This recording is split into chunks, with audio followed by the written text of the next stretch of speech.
Buonasera a tutti, bentornati a Liberamente, variazioni e scorribande qui su Radio Libertà.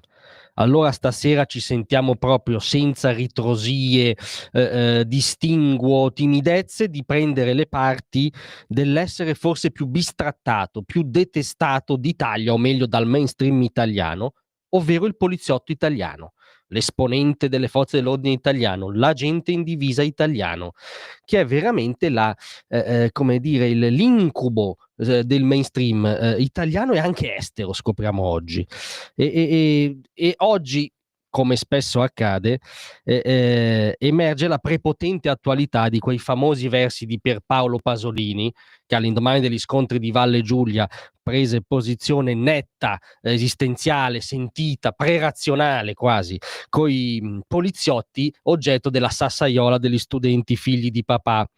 Tra le altre cose, in quella poesia strepitosa, la cui rilettura è sempre utilissima, definiva lo stato psicologico cui sono ridotti i poliziotti: senza più sorriso, senza più amicizia col mondo, separati, esclusi in una esclusione che non ha uguali, umiliati dalla perdita della qualità di uomini per quella di poliziotti.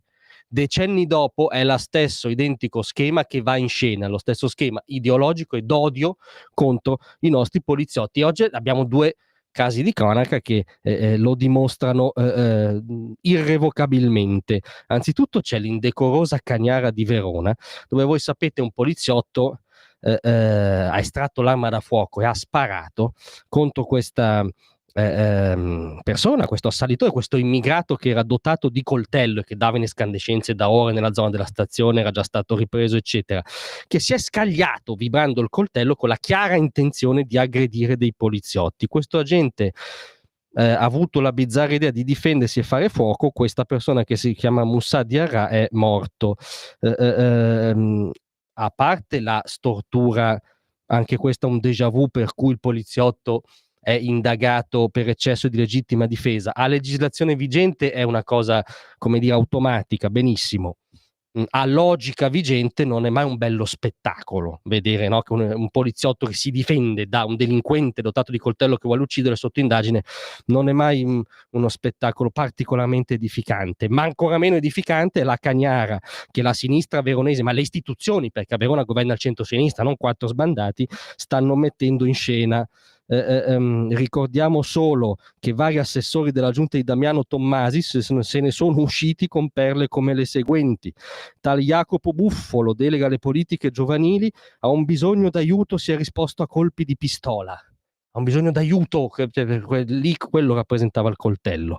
La collega alla sicurezza Stefania Zivelonghi ha detto seriamente: per natura e configurazione la zona della stazione rimane un luogo con un rischio fisiologico.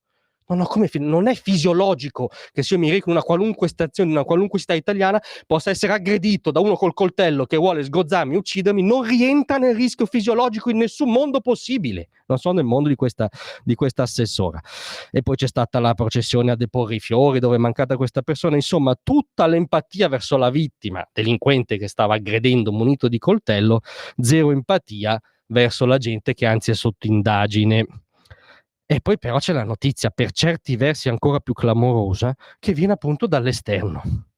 Questa perla, questa denuncia dell'ECRI, l'organo antirazzismo e anti-intolleranza del Consiglio d'Europa, che sostanzialmente dà sic e simpliciter dei biechi razzisti ai nostri poliziotti, alle nostre forze dell'ordine, cioè li dipinge come se fossero una branca del Ku Klux Klan.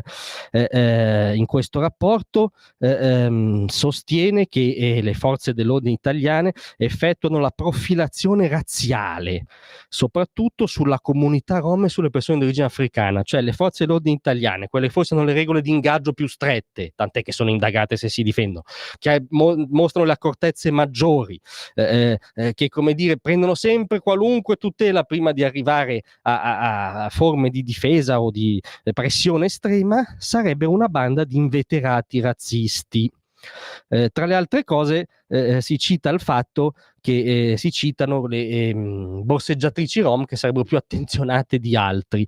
Ora io credo che non sia colpa né mia né di chi mi ascolta né dei poliziotti italiani se ci sono più borseggiatrici rom che borseggiatrici brianzole. Mi sento di sostenere questo dato di cronaca, poi sarà fascista la cronaca, non so cosa dirvi. Questo che è un determinismo etnico? No. Crea però un'ovvietà statistica? Sì. E soprattutto non c'entra nulla col fatto che le nostre forze dell'ordine siano razziste. Tra l'altro noto che questa commissione è un organo appunto del Consiglio d'Europa, che è un'istituzione europea extra UE, che tra le altre cose, cioè la cui genesi che è nata per tutelare i diritti dell'uomo, della democrazia parlamentare e il primato del diritto sul continente europeo. Ecco, io mi chiedo perché invece che occuparsi dei nostri eroici poliziotti che nonostante siano bistrattati, detestati, messi in condizioni difficilissime, ogni giorno tengono la trincea del diritto perché loro difendono diritti loro, ecco, se questa esimia commissione di questo esimio Consiglio d'Europa magari si occupasse di tutte quelle zone d'Europa in cui vige la Sharia oggi di fatto, ci sono corti della Sharia nel Regno Unito, ci sono intere periferie francesi che sono oggetto di fatto della Sharia, ci sono comunità islamiche anche in Italia dove ogni diritto umano della donna in primis è stracciato. Ecco, facciano dei pronunciamenti sull'abominio della Sharia in Europa e lasciano stare per favore i nostri poliziotti. Grazie a tutti, a domattina.